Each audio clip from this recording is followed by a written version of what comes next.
disolver temporalmente el Congreso de la República. También las playas Skopje. ¿Skopje dice? Es terrible, ¿ah? Qué hombre visionario ese cojudo. Sí me declaro inocente, totalmente inocente. Hola, soy Pedro Salinas y esto es Rajes del Oficio. Vamos a conversar hoy con Adriana Urrutia. Ella es la presidenta de Transparencia y es politóloga. Adriana, bienvenida. Gracias, Pedro. Muchas gracias por la oportunidad de conversar contigo el día de hoy. Bueno, comencemos con tus impresiones sobre la marcha del pasado miércoles 19. ¿Cómo la viste? Lo primero que hay que decir es que, a raíz de lo que vivimos en los últimos meses, creo que la marcha de ayer marca una situación diferente, ¿no? O sea, se permitió con ciertas limitaciones que los ciudadanos ejerzan su derecho pacífico a la protesta, ¿no? Sin perjuicio que evidentemente hay grupos que atacaron a la policía, ¿no? Que hubieron dispersiones, pero creo que fue una señal sana, necesaria, de que en el Perú se sigue respetando el derecho a la expresión pública, ¿no? A través de una marcha donde acudieron un número significativo de personas, y creo que eso hay que resaltar. Se calcula que son más de 21.000. Fue una marcha nutrida, lo digo porque yo estuve ahí, ¿no? Hay fotos que he visto de, no sé, algunos diarios. Expreso, por ejemplo, la marcha no existió, ¿no? No existió, pero ni de refilón, ¿qué es? O sea, por ahí pone página 4, peruanos rechazaron toma de Lima. Revoltosos atacaron a la policía y dejaron 8 heridos. Y Perú Y ahí creo, 21... Pedro, ¿Ah? que es bien importante detenernos un ratito a reflexionar sobre este rótulo de toma de Lima, ¿no? Sí. Creo que eso es, como llamamos o decimos en ciencia política, parte del marco que se le ha dado, ¿no? En inglés se usa esta palabra framing para decir cómo los medios de comunicación enmarcan el momento a través de un concepto que ya tiene consigo una lectura de la situación, Claro. ¿no? Y creo que lo que ocurrió ayer es importante porque no se trató de una toma de Lima, como podría ser una interpretación, ¿no? Estamos en la guerra del Pacífico y los chilenos van a invadir y Abel de Petituar se va a poner en el morro solar a defender la capital, ¿no? Pero creo que es importante señalar que las movilizaciones ocurrieron en muchísimas ciudades, y no solo en ciudades de capital de región, sino en ciudades que no son capital de región, ¿no? Entonces Fueron 21 regiones, 35 provincias. Es un montón. Sí, es bastante, y quiere decir que el descontento y la necesidad de pronunciarse está presente en todo el territorio nacional, ¿no? Y que más bien... Y fuera del país también, porque han llegado imágenes de Argentina, por ejemplo, donde hubo una marcha también significativa. Sí, conversaba ahora con alguien que vive en Toronto, en Canadá. También hubo una pequeña movilización. Creo que podemos sacar ejemplos de personas que conocemos que están fuera, ¿no? Y eso creo que es una señal saludable de la voluntad de expresar de los ciudadanos, ¿no? Y entonces creo que hay que señalar que lo que se conoce como toma de Lima hay que irlo transformando y dándonos cuenta de la magnitud de la movilización que ocurre a escala nacional, y que tenemos que además también velar, pues, porque no se use violencia, ¿no? Creo que eso es otra cosa importante. Ahora, previo a la marcha del miércoles 19, la presidenta Dina Boluarte había dicho: no entendemos por qué nuevamente atizan sus banderas de guerra y anuncian con llegar a Lima desde voces del BRAEM. Es una amenaza a la democracia, al Estado de Derecho, ¿no? Y tratando de meter miedo, lo mismo que el primer ministro Tarola, que además frivolizó el asunto diciendo que queremos llegar al sábado tranquilos, a ver el clásico U Alianza. Dices, ¿qué? Sí. Creo que esas declaraciones de los representantes del Ejecutivo son lamentables. Primero porque el ejercicio ciudadano puede implicar ver el fútbol e ir a manifestar. No tiene por qué ser Así antagónico. no son antagónicos.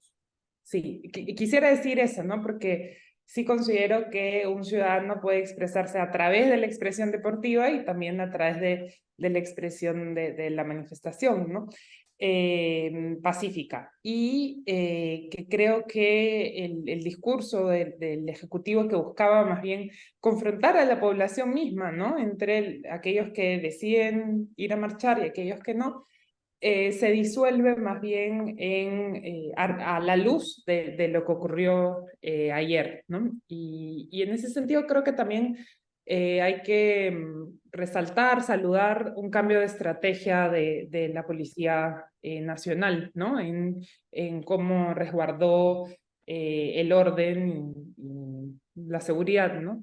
Y no debemos, creo, dejar de recordar también las víctimas de las marchas anteriores, cuya muerte sigue sin esclarecerse, ¿no? Creo que hay que seguir exigiendo que las investigaciones continúen y se identifiquen responsables. Ahora, después de esto, ¿qué? Ahí creo, bueno, y no sé cuál es tu impresión también, pero lo que mucha gente resalta es que la marcha fue bien diversa, ¿no? Que las agendas son múltiples. Hay un gráfico del politólogo Omar Coronel, ¿no? Que Ujú, sí. muestra cómo hay tres grandes grupos de demandas que convergen en dos cosas, ¿no? La renuncia de la presidenta y el adelanto de elecciones generales, ¿no? Son como dos puntos de agenda que comparten los diferentes colectivos que se están movilizando y más bien el desafío está en cómo se canaliza esos puntos de agenda compartidos en una agenda ciudadana que efectivamente no solo pues se exprese a través de lo que en ciencia política llamamos las prácticas informales, ¿no? De hacer política, que son expresiones ciudadanas que no se canalizan a través de instituciones, ¿no? Aquí los grandes ausentes son los partidos políticos, ¿no? Que no están permitiendo precisamente canalizar esas demandas. Pero creo que ahí lo que se requiere o la ciudadanía está demandando es precisamente un liderazgo que permita canalizar estas agendas para que esa agenda cohesione, ¿no? la movilización ciudadana y que esa cohesión configure el establecimiento de un diálogo entre los representantes políticos y la ciudadanía. Ahora, yo te cuento que fui testigo privilegiado de un fenómeno que me pareció alucinante. Yo fui con Rosa María Palacios y Josefina Townsend, y lo que comenzó como una cosa anecdótica, que la gente que estaba viendo identificaba a Rosa María y le pedía selfies y fotos, y luego comenzaron a hacer entrevistas de diversos medios. Hubo un momento en el cual Rosa María, que estaba con Josefina y conmigo, se convirtió ella sola en un colectivo más grande, mira, más grande que el del Partido Morado, más grande que varios grupos de izquierda. Habían centenares de personas que la seguían y que le decían cosas como: Rosa María, yo estoy acá por ti. Rosa María, guíanos, llévanos a no sé dónde. Fue increíble. Fue increíble porque de pronto que yo estaba ahí en plan chaleco de Rosa María, ¿no? O sea, la multitud simplemente nos hizo a un lado a Josefina y a mí, y Rosa María se convirtió en casi referente de la marcha de ayer. Fue impresionante. Era como, no sé, Vargas Llosa en el 87, ¿no? Alguien que sale del statu quo, ¿no? Un outsider, y que de pronto, no es capitaliza la palabra, pero de alguna manera encausa esa falta de representación, y que en el caso de Rosa María la encontraron en ella, ¿no? ¿Eso cómo se explica? Ahí creo que hay varios elementos. Primero, creo que hay un cierto trabajo personal que ella ha venido haciendo desde su labor periodística de defender principios, ¿no? Creo que la defensa de los principios democráticos es algo que escasea hoy y Rosa María no ha dejado de poner en agenda la necesidad de defender la democracia como sistema y como conjunto de instituciones, ¿no? Entonces, siempre su postura ha sido desde ahí. Entonces, creo que, digamos, ella cubre ese vacío en la agenda, o se vuelve, digamos, una de las pocas personas que no para además, no solo en su programa, sino hace mucha pedagogía en redes, ¿no? Creo que eso ha hecho que ella conecte con el público, que entiende la marcha como un espacio de defensa también de este sistema democrático y de las garantías democráticas. Y lo segundo, creo que tiene que ver con cómo en el momento actual que vive el Perú, ustedes los periodistas están sufriendo a título personal una dinámica que es institucional, ¿no es cierto? O sea, el ejercicio periodístico en el Perú se está viendo amenazado y el derecho a la libertad de expresión de prensa restringido, ¿no? Ya lo decía el Consejo de la Prensa Peruana en realidad desde el año 2021 en el marco de un proyecto que hicimos que se llamó Plataforma Vigilantes, que buscaba hacer seguimiento a los 12 compromisos que asumió en su momento Pedro Castillo en la vuelta como candidato, y después de esos 12 compromisos se hicieron un conjunto de indicadores, ¿no? Y uno de esos indicadores era respetar la libertad de expresión y de prensa. Y desde el Consejo de la Prensa Peruana se monitoreó en realidad cómo en esos primeros meses del gobierno de Castillo muy rápidamente el respeto a la libertad de expresión y de prensa se vio amenazado, ¿no? Había amenazas a periodistas, incluso había agresiones físicas por parte de los cuerpos de seguridad, y luego han habido también intentos desde el Parlamento de aprobar leyes, ¿no? La ley Mordaza que buscaba controlar. Entonces, creo que es sintomático cómo vemos peligrar esa libertad de expresión y cómo reconocemos que en el ejercicio periodístico hay riesgo el día de hoy, y que personas como Rosa María, que además ocupan, digamos, el espacio público, se vuelven un poco referentes de esas amenazas que está viviendo la democracia. Y creo que lo tercero es exactamente lo que tú dices, la falta de liderazgos políticos que permitan plantear ideales o una ideología que permitan traducir la insatisfacción ciudadana en ideas y agendas concretas de demanda, y que además permitan que eso llegue al debate público, ¿no? Entonces, tanto los periodistas como desde la sociedad civil se vuelven pues personas a las que se les pide ejercer el rol que no están cumpliendo los partidos políticos, ¿no? Ahora, no sé cómo lo ves tú, pero comparto contigo mi percepción de que este copamiento de instituciones fundamentales, ¿no?, por gente funcional al Ejecutivo, al Legislativo, a la propia Fiscalía de la Nación, sigue avanzando como un cáncer, y ya se habla por parte de gente como Alberto Vergara de un vaciamiento democrático, ¿no?, de un vaciamiento de las instituciones, alejándonos del Estado de Derecho. ¿Eso en qué podría terminar si es que no se le pone coto o freno? Pero lo primero que quisiera decir es que ya estamos tarde, ¿no? Ya O estamos sea, tarde. ya estamos, nosotros no vivimos más en una democracia plena, ¿no? Y esto no es una opinión personal. En diciembre del año pasado, la unidad de inteligencia de The Economist, que hace una medición comparada a nivel internacional, desclasifica al Perú de la categoría de democracia para ponerla en la Régimen categoría híbrido. híbrido, ¿no?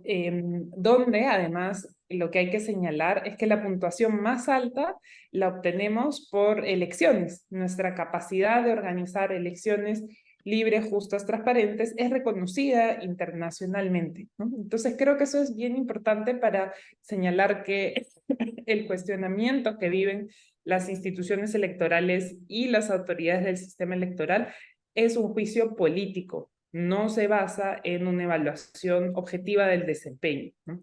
Entonces, ese elemento hay que preservarlo, hay que señalar que estamos reconocidos a nivel internacional, la OEA dice lo mismo, la Comisión Interamericana de Derechos Humanos, la Unión Europea, digamos, entidades y organismos internacionales con los que nos vinculamos reconocen eso, ¿no? No solo The Economist.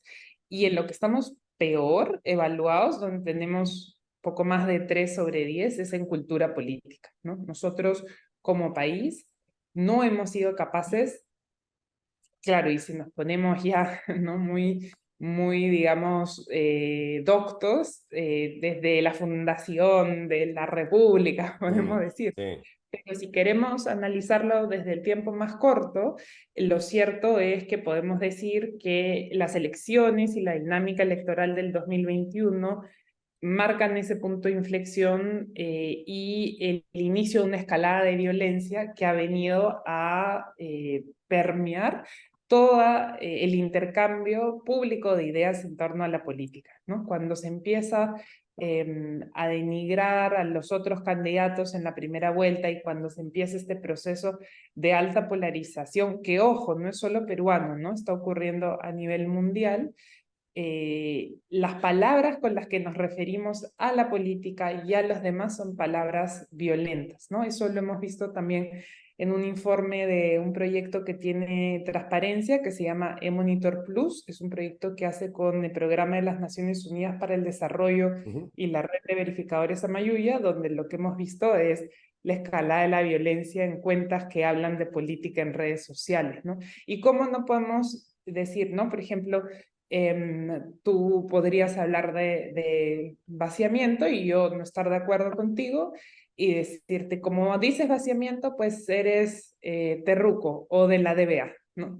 Y eso es muy complejo porque lo que hace es que denigremos al interlocutor, ¿no? Y ese es el fin de cualquier... En eso ya estamos hace rato. Exacto, por eso yo digo, ya estamos tarde, o sea, esa violencia, esa cultura que tenemos de no poder escucharnos se ha traducido al espacio de las instituciones. No podemos consolidar ningún proyecto político institucional de país, ¿no? Podemos consolidar proyectos que van a defender intereses personales, pero proyectos como país no los vemos hace años. Desde el Estado también son muy difíciles de sacar adelante y no hay quienes desde el ámbito institucional estén defendiendo el denigramiento de la democracia, ¿no? O sea, efectivamente estas instituciones han sido ocupadas, pero lo cierto es que los representantes de intereses particulares ya están instalados en el poder, ya están ejecutando los planes que tienen a bien ejecutar y no tenemos un contrapeso político que vaya a defender los intereses nacionales, ¿no? Entonces, estamos tarde y estamos en una situación de la que la salida a corto plazo va a ser bien difícil de ejecutar. Sí, déjame hacer una brevísima pausa y regresamos contigo inmediatamente. Pausa y regresamos. Raje del Oficio es un canal de entrevistas con mucha opinión en el que ningún tema nos es ajeno, nada está vetado.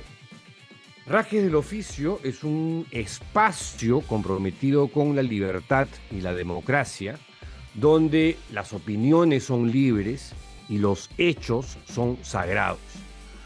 Rajes del Oficio es un programa donde escucharás lo que otros medios de comunicación tradicionales no hablan, donde se mira lo que otros no miran. Para que nos ayudes a mantener vivo el programa, hemos habilitado Patreon. Unirte es muy sencillo. Debajo del video vas a encontrar un enlace que dice patreon.com/Pedro Salinas. Entras, revisas los niveles, los beneficios, escoges uno y le das clic a Únete aquí. Así de fácil nos puedes apoyar. Continuamos con Rajes del Oficio. Estamos conversando con la presidenta de Transparencia, Adriana Urrutia. Hemos hablado sobre la marcha, sobre el vaciamiento institucional o democrático, el copamiento de instituciones claves, sobre el cual, digamos, en el cual seguimos inmersos y no hay todavía señales de que sería ya basta. O sea, hoy hemos tenido una marcha súper importante que ha sido ninguneada por los medios afines o aliados al gobierno. Y yo presumo que estas marchas se van a replicar más adelante si es que el gobierno pretende quedarse hasta el 2026, ¿no? Como tú comentabas, si había un reclamo transversal en la marcha del 19, era eso, que se vayan todos, adelanto de elecciones. No queremos ni a Dina Boluarte ni al Congreso actual. Y tenías, fuera de eso, 50 reclamos más, de otros temas que no tenían nada que ver, pero el principal, el esencial, era este. Entonces, si en algún momento hay un punto de quiebre, que todavía no se ve, pero nos ponemos en ese hipotético escenario, ¿cómo se regresa? ¿Cómo se vuelve a la democracia? Yo creo que es bien complejo plantear un paso a paso del Sí, pues, retorno democrático, porque al ser un sistema, la solución es multinivel y multiactor, ¿no? ¿ya? Entonces, si queremos hacer el ejercicio con todas las limitaciones, las disculpas a quienes nos están escuchando, que digamos es un ejercicio complejo y sin duda sesgado, pero creería que tiene que empezar por partidos políticos fortalecidos, ¿no? Nosotros, en transparencia, cuando decimos eso, hay mucha crítica, porque al día de hoy aparece como bien etéreo y gaseoso decir, ¿por qué fortalecer los partidos? ¿Cómo se fortalece? ¿No? Pero creo que no hay que dejar de hacer un llamado y una invocación a ciertas instituciones que tienen un rol que jugar, ¿no? Porque también todo el mundo tiene sí, sus límites, ¿no? Y hay quienes están llamados a jugar un rol y un rol histórico, creo yo, de recuperación de ese régimen en el cual ya no vivimos más, ¿no? Entonces, los partidos políticos tienen un rol que jugar, ahí yo diría que, digamos, una ruta que puede ser importante es la renovación de cuadros políticos, ¿no? Y ahí los jóvenes son llamados a renovar la clase política, hay interés de la juventud en participar, pero se requieren ciertos mecanismos como el fortalecimiento de las elecciones internas, ¿no? Y ahí se necesita que haya ciertas reglas de juego modificadas para que ya no haya internas, sino más bien se aprueben las primarias abiertas, simultáneas y obligatorias, ¿no? Que permitirían un involucramiento mayor. Aquí no es el espacio de, digamos, desmenuzar esa iniciativa, pero con la combinación de cambio en las reglas de juego y fortalecimiento de las dinámicas internas de las instituciones llamadas a representar, creo que la clase política podría ser renovada y fortalecida. Eso Ya. es un tema. El otro tema Mm. es que se requiere que se recupere la confianza en algunos elementos del sistema democrático, como las elecciones y las entidades del sistema electoral. Y ahí es muy sencillo, hay que reconocer la responsabilidad de ciertos actores explícita en deslegitimar la voluntad explícita de restringir la capacidad de acción, lo que está haciendo el Congreso tratando de señalar, ¿no? Nombrar a dedo quién va a ser presidente del Jurado Nacional de Elecciones y también de la Junta Nacional de Justicia, que tiene la voz ahí, ¿no? Entonces hay que, digamos, defender a como dé lugar la institucionalidad para el liderazgo de esas instituciones. Y finalmente, creo que lo otro tiene que ver con un ejercicio de diálogo ciudadano que pasa desde iniciativas de la ciudadanía, pero también pasa porque los medios de comunicación jueguen un rol de defensa de valores, principios e instituciones democráticas que creo que el día de hoy no todos los medios están jugando, ¿no? Y hay ahí mucha consecuencia de cómo la prensa está hablando de los temas públicos, ¿no? Y cómo hay mucho sesgo y mucho interés particular y creo que de ciertos medios, ¿no? Y creo que ahí más bien hay que defender el pluralismo, la libertad de expresión y de opinión, y ahí ver cómo esas dinámicas mutan, ¿no? Pero esos son algunos de los elementos que, si bien no son una ruta, creo que son los mínimos que hay que defender. Te he escuchado con detenimiento, mi querida Adriana, pero las posibilidades de que eso ocurra las veo tan lejanas, ¿no? Ah, exacto. Entonces, por eso creo que, por eso te decía, yo voy a dar el Sí, panorama, todo es sí, muy sí, sí, lejano, sí. pero hay que decirlo. Creo que lo primero es que cada uno, si no le parece lo que está pasando, hay que decirlo. Y después lo otro es, yo creo, hacer un llamado a las élites y su responsabilidad de lo que está ocurriendo en este momento en el país, ¿no? Muchas élites se pronunciaron, muchos líderes se pronunciaron por un adelanto de elecciones, ¿no? Cuando estaba Pedro Castillo, porque efectivamente había señales de debilitamiento del régimen democrático, ¿no? Ahí, como decía, podríamos remontarnos muy lejos, pero desde el 2021 hay señales claras que la democracia ya no funciona como tal. Hubo un momento donde se pidió ese adelanto de elecciones y muchos líderes que reclamaban en su momento ese adelanto ya no lo piden más, ¿no? Entonces, ¿qué pasó ahí con ese reclamo? ¿Qué pasó con esa demanda, ¿no? Si hay que, creo, pensar si se estaba pensando en la defensa del sistema o en la defensa de ciertos intereses particulares que ahora se ven más o menos protegidos, ¿no? Claro, porque lo que hay actualmente son intereses. Yo no veo una Sí. clase política, yo veo organizaciones con intereses que usan la política para satisfacer sus necesidades elementales, zurrándose en el país completo. O sea, no les importa nada. Y en el Congreso tenemos al gato de despensero, porque lo que tú has planteado, tener reglas de juego claras, reformas políticas que cambien lo que tenemos actualmente para algo bueno, porque lo que tenemos actualmente es cualquier cosa, y con lo que tenemos vamos a ir a peor, a peor y a peor. Eh, entonces la pregunta es, ¿en qué momento llegará un milagro o un meteorito para comenzar a hacer las cosas bien? O sea, el futuro no es muy esperanzador, siendo honestos, ¿no? No, no es nada esperanzador y no lo va a ser en el corto plazo, pero creo que hay que jugar el rol que nos toca jugar, ¿no? Y entonces la ciudadanía no debe caer en la apatía. Creo que expresiones como la de ayer, como pueden ser muchas otras, son saludables en el contexto democrático. Creo también que es necesario que pensemos, ¿no?, en plataformas que permitan converger esos otros intereses que no son intereses particulares, ¿no? Entonces, actualmente se están registrando cada vez más partidos políticos, lo cual también es saludable, pero si pensamos en un escenario de adelanto de elecciones, ¿no? Porque la política en el Perú funciona mucho a través de las elecciones como paréntesis de efervescencia del interés por la cosa pública, ¿no? Y entonces las elecciones permiten canalizar demandas digamos, vincular actores, ¿no?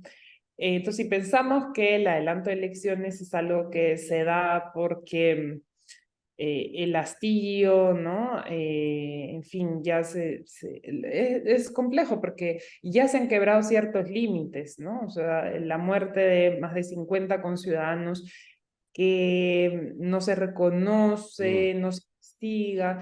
Yo creería que ese es un límite que se traspasó, pero pareciera que, como tú decías, hay ciertas fuerzas a las que eso no les parece un límite, ¿no? Entonces veo complicado que se adelante ese momento. Sin embargo, cuando se adelante el momento, no podemos pues seguir pensando que 25 partidos candidatos o 25 candidatos a la presidencia van a hacer una campaña distinta, ¿no? Y ahí creo que hay que empezar a trabajar en coaliciones, ¿no? O sea, en coaliciones que de 25 pasen pues a 5 candidatos, que tengamos el tiempo de escuchar en debate, que tengamos el tiempo de investigar propuestas que de llegar a ser gobierno van a tener equipo, ¿no? O sea, es improvisación en el nombramiento de cuadros para dirigir el Estado que hemos visto los últimos 2 años, claramente ha tenido consecuencias, ¿no? Entonces creo que ahí hay que tener muchísimo cuidado en eso, ¿no? En exigir en que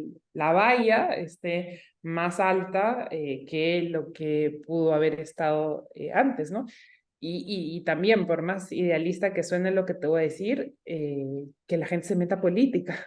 O sea, creo que es momento que personas como no le vamos a pedir a Rosa María, que es, tengo que decirlo públicamente, asociada de transparencia, que haga política, pero digamos, creo que hay ciudadanos que tienen liderazgos locales, regionales, que representan además agendas que entren en la política para que esas agendas que sí son colectivas puedan entrar al debate público, ¿no?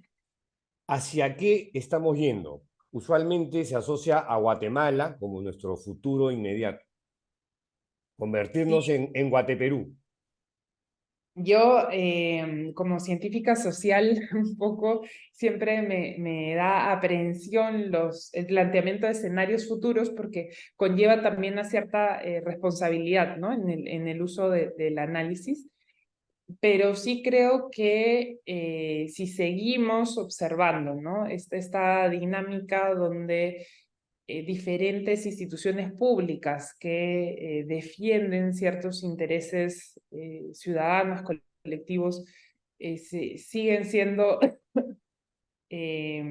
dirigidas por personas que tienen antecedentes, Ujú. ¿no? O que tienen, sí, que han demostrado actitudes poco probas, el deterioro de la capacidad del Estado de garantizar democracia va a continuar, ¿no? Y ahí efectivamente creo que lo que es bien difícil es que una de las pocas maneras de recuperar eso es hacerlo a través de gente o de mecanismos que permitan volver a nombrar a gente proba ahí donde hay que nombrar. Y la única forma de hacer eso es a través de partidos políticos que ganen las elecciones, ¿no? Entonces hay que apostarle mucho al próximo proceso electoral y a reclutar bien, ¿no? O sea, esto es como nosotros no lo vemos así, pero digamos, en términos abstractos, la política debería ser un trabajo, ¿no? O sea, tu empleador es el ciudadano que votó por ti, Ujú. puedes pedir en cualquier momento y tú tienes que desempeñarte bien, ¿no? Pero nosotros no lo vemos así, nosotros como nuestro voto lo decidimos, ¿no? En las últimas elecciones creo que fue cerca del 12% decidió su voto con anticipación, ¿no? Lo cual quiere decir pues que hay una inmensa mayoría que se pone a pensar en su En la, responsabilidad a en la, último en la- minuto. en la misma cola. Sí, nosotros hicimos una campaña en transparencia que se llamaba En la cola Nola, ¿no? O sea, no pienses tu voto en la cola, ¿no? Era una canción digamos, en ese proceso electoral, el del 2021, se incrementó el porcentaje, ¿no? A 25% de gente que decidió antes porque salieron muchas herramientas para informarse, ¿no? Entonces, sí también creo que hay una cierta capacidad de agencia ciudadana que hay que saber institucionalizar. Una pregunta final, Adriana. Esta polarización social y que se manifiesta de una manera brutal en redes, eh, ¿es irreversible? O sea, a mí me recuerda mucho los tiempos de Fujimori, ¿no? Pero incluso ahora con el tema de las redes se ha magnificado más, o sea, suena mucho más fuerte. Ujú. ¿Se puede revertir? Sí, sí se puede revertir y voy a aquí usar herramientas de la salud pública. Hay un investigador que se llama Gary Slatkin, que es un investigador estadounidense que investigó, analizó, conceptualizó la violencia como una epidemia, ¿no? O sea, ¿Ya? como una enfermedad infecciosa más que como una epidemia, ¿no? Y que podía producir epidemias. Y él partía de la idea que así como se contagia, como nos contagiábamos de COVID de una persona a otra a través de, digamos, el estornudo, ¿no? Sí. Se puede contagiar la violencia, pero de cerebro a cerebro, ¿no? ¿Ya? Y entonces, si tú contagias violencia de cerebro a cerebro, quiere decir que así como contagias, puedes frenar ese contagio, ¿no? Y entonces que la persona que se vuelve vector de contagio de violencia puede dejar de ser vector, ¿no? ¿Y cómo puede dejar de ser vector? Si a ti te dicen... ¿Cuál es la vacuna? ¿Cuál es la vacuna? ¿no? Si te dicen caviar y que lo Claro, que es, ¿no? Es te estás decir, quedando corta conmigo. ¿no? Nos acusan, porque todo el mundo es acusado de todo, o sea, más Claro, independiente, claro. ¿no? Es decir, o sea, respeto, me puedes categorizar, pero yo no te estoy discutiendo sobre quién soy yo te estoy discutiendo sobre cómo curamos el dengue, yo te estoy Ujú. discutiendo. Entonces, es ponernos en, y estoy hablando de, porque yo digo, no, a mí me interesa que se cure el dengue, pero si a la otra persona le interesa, pues, no sé, que poder hacer más deporte en las áreas verdes, Mm. poner eso en la agenda, ¿no? O sea, y saber expresar cuál es nuestra real preocupación. Si lo que uno quiere es que dejen tranquilo a su familia, pues decir, oye, ¿sabes qué? Yo aquí, o sea, frenar eso, ¿no? O sea, y creo que ahí, al menos en redes sociales, sí hay una capacidad de frenar, por ejemplo, no dando retweet, no contestando, tratando, creo que para volver a hablar de Rosa María, hace una labor bien titánica, que también es juzgada, es criticada, de decir, yo no te estoy hablando de quién soy, de dónde hablo, te estoy hablando de las elecciones, te estoy hablando del derecho a tal, ¿no? Y Ujú. entonces, creo que cada quien se tiene que volver un poco misionero de esas causas que le importan a uno y entender que estos ataques personales, estas categorías, no nos están llevando a nada y que finalmente todos queremos vivir tranquilos, ¿no? O sea, todos queremos estar en una situación estable, en una situación sana, ¿no?